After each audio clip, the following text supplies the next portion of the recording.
There are some pretty random conspiracy theories out there, from government mind control programs to lizard people ruling entire countries. But none of them top the story of the US military's attempt to turn the PS2 into a missile system. The weaponized PlayStation 2 story is an intriguing case study on how easily misinformation and conspiracy theories can be spread through online forums. The story has continued to circulate throughout the internet and almost achieved meme status. The story has even been referenced in TV, movies, and even video games. The most popular example of this being Breaking Bad. In this video, we'll investigate the point of origin of this wild story, starting all the way back in the early 2000s, when reports of the US military buying thousands of PS2s spread like wildfire, and how the media and theorists exacerbated the controversy. The PlayStation 2 was positioned from the outset as a superior piece of hardware, marketed and trumpeted as a motion engine CPU, which was built for a singular purpose, pushing polygons for 3D gaming. The company's initial tech demo, where they reanimated a scene from Final Fantasy, demonstrated a level of detail like nothing the gaming world had ever seen. Eventually though, all of that power caught the eye of Japan's trade ministry. In April 2000, they issued an edict. If Sony wanted to ship the PS2 abroad, they would need to request a special permit.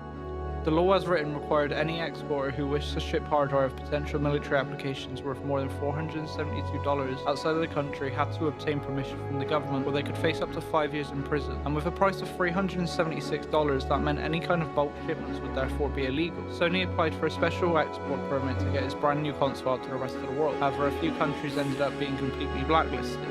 Libya, Iran, Iraq, and of course North Korea were considered likely to use the console for nefarious purposes, and the US received the hardware on October 27, 2000. The main underlying question is what caused the Japanese Trade Ministry to panic over a console. The potential military applications linked to the Emotion Engine and its ability to process three-dimensional images. The chip has a set of vector processing units that allow the system to calculate positions in a physical space during normal usage. However, Japan had figured out that the functionality could be used outside of the game world for weapons such as a missile guidance system. Japan had a reason to be suspicious about foreign actors reusing civilian technology for military means too. The North Korean submarine had sunk just 2 years earlier in 1998 and was found to be running a number of Japanese-made communication and radar devices. And whilst a singular PS2 probably couldn't aim a missile in real time, networking them together in a mesh hypothetically could work. WorldNet Daily stoked the flames even more when it reported that Iraq had violated the ban in December 2000, bringing in over 4,000 PS2 units. They claimed that Saddam Hussein intended to connect them together to pilot unmanned drones or even perform nuclear test simulations. And eventually, several intelligence agencies denied any nefarious intentions, and the story quickly fizzled out. But the idea of networking PlayStations to do something other than gaming was planted and would soon grow into an interesting project. 2 years later, in 2002, Sony decided to release an odd product, a Linux port for the PlayStation 2. Packaged with a 40GB hard drive, a USB keyboard, and a mouse, it let consumers transform their consoles into personal computers. It was an odd venture that didn't catch on, but allowed a group at the National Center for Supercomputing Applications to see the cost to performance ratio for the console's processors and would lead to their next experiment. They networked 60 to 70 PS2s, built a library to perform a variety of tasks distributed across their individual processors, and fired it up.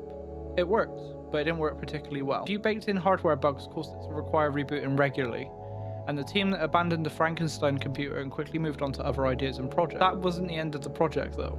In 2010, the US military purchased 1,760 PlayStation 3s and linked them together at the Air Force Research Laboratory to create what at the time was the 33rd most powerful supercomputer on Earth. Dubbed the Condor cluster, the combination of PS3s could perform 500 trillion floating point operations per second, used for analyzing high-definition satellite imagery. The Department of Defense estimated that purchasing comparable hardware to construct the cluster from scratch could have cost 10 times as much, and while most of the PS3-based supercomputers have been disassembled and sold off, one still lives at the University of Massachusetts, Dartmouth, where it is used to run a variety of simulations. Researchers used what they had learned to develop a new generation of chips that were used in supercomputers like the Roadrunner at New Mexico's Los Alamos National Laboratory. Roadrunner was a supercomputer developed by IBM at the Los Alamos National Laboratory in New Mexico.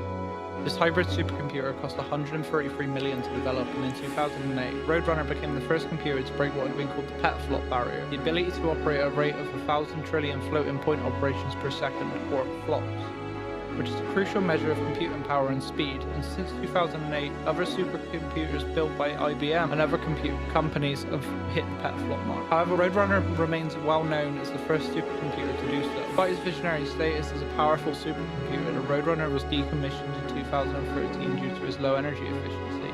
Developed on the IBM, Roadrunner started in 2002. Named for the state bird of New Mexico, the supercomputer went online in 2006 and became operational in 2008. IBM had built the computer for the US Department of Energy, or DOE, and the National Nuclear Security Administration at the Los Alamos National Laboratory. A predecessor called Dark Horse was also developed at the LANL. Constructed in its 3 phases, Roadrunner occupied approximately 296 IBM Blade Center rack and cabinets which covered 560 square meters. The area of a moderately sized warehouse, and after assembly, 21 tractor trailer trucks were required to deliver the supercomputer to the LANL. Unlike previous supercomputers, Roadrunner was a hybrid supercomputer, meaning it featured a hybrid 3D design with integrated 3D memory, networking, processors, and other technologies. Also, it used 2 types of processor architectures: IBM Power XL AI chip, an enhanced cell broadband engine chip running at 3.2 GHz, and an 86-bit AMD Opteron 2210 dual-core processors running at 1.8 GHz. Power XL processors were used as accelerators, also known as turbochargers, for some calculations. And due to its hybrid format, the Roadrunner consumed 2.35 megawatts of power. It also delivered 437 million calculations per watt. Roadrunner's Power XL and Opteron processors replaced specially designed IBM Blade servers connected by InfiniBand, a networking communications standard typically used in high-performance computing. The supercomputer was considered an Opteron cluster with cell accelerators, each of its nodes consisting of a cell attached to an Opteron core and the Opteron processors attached to each other. The Opterons were connected by hypertransport links. Roadrunner, which occupied a footprint of approximately 12,000 square feet, used the Red Hat Enterprise Linux and Fedora operating. All its software was written specially for its hybrid architecture. It was managed with XCAT distributed computing software and used OpenMPI, an open source message passing interface implementation that is developed and maintained by numerous research, academic, and industry partners. Like other modern supercomputers, Roadrunner used cluster computing to achieve high levels of performance. This approach is both cheaper and more extensible than those supercomputers of the early 90s, as commodity parts are used to achieve the final machine. PS2 wasn't the last console to be used for other purposes either. One of the most notable entries comes from the High Energy Laser Mobile Demonstrator, which the US Army showed off in 2014. The truck-mounted weapon designed by Boeing fires a focused beam of protons at airborne targets like drones and shells to make them blow up. The control device for this weapon was an ordinary Xbox 360 controller.